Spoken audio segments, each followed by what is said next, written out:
وەیەکێ لەو مافانەی کە بەسەرمانەوەتە لە مافەکانی پێغەمبەری خوا صلی الله عليه وسلم کە ئاسانترین مافە بەسەرمانەوە کە ئەجرێکی زۆری تایە کە بەس بە زبان ئەکرێ ئەوش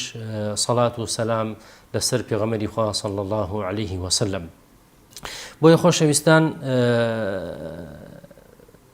سەڵاواتدان لەسەر پێغەمبەری خوا صلی الله عليه وسلم ئەجر و پاداشتێکی زۆری هەیە و فەزڵێکی زۆر زۆر گەورەی هەیە لەلایەن خوای پەروەردگارەوە. یەکەم شت ئەوەیە کە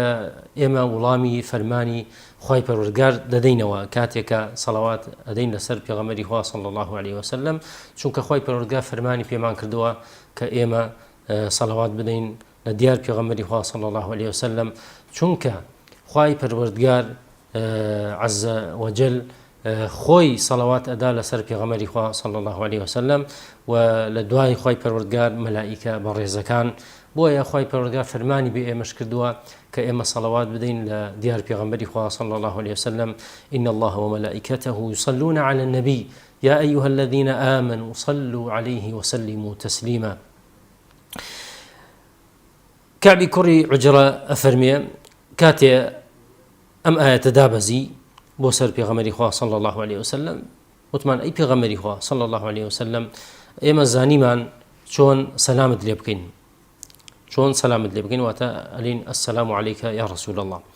فكيف الصلاة عليك، ئەی سەڵاواتدان لەسەرت چۆنە؟ بۆیە پێغەمبەری خوا صلی الله عليه وسلم فەرمووی بڵێن اللهم صل على محمد وعلى آل محمد كما صليت على إبراهيم وعلى آل إبراهيم إنك حميد مجيد. دووەم خاڵ خۆشەویستان مەلائیکە سەڵاوات ئەدەن لە دیار پێغەمبەری خوا صلی الله عليه وسلم. عامری کوڕی ڕەبیعە ڕەزا و ڕەحمەتی خوای لێبێ ئەگێڕێتەوە لە پێغەمبەری خوا صلی الله عليه وسلم، ئەفەرمێ بیستم پێغەمبەری خوا صلی الله عليه وسلم وتاری ئەدا، فەرمووی من صلى علي صلاة لم تزل الملائكة تصلي عليه ما صلى علي فليقل عبد من ذلك أو ليكثر. عامر كري ربيعة أفرمي جملة بيغمري خوا صلى الله عليه وسلم كوتاري أدا وتي أي خلجينا هشكا سيم صلواتي لديار من بدا أو ملائكة ببردوام صلوات لسر أو كسأدا تاكو أو صلوات بدا لسر من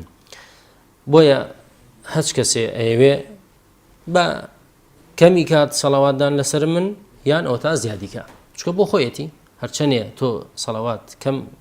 بدەی لە دیار پێغەمبەری خوا صلی الله عليه وسلم ئەو مەلائیکە سەڵاوات کەم لە دیار سەر تۆ ئەدەن، و هەرچەندێ تۆ زیاد سەڵاوات بدەی لەسەر پێغەمبەری خوا صلی الله عليه وسلم ئەوە مەلائیکەش سەڵاواتەکەیان زیاد ئەکەن بۆ تۆ.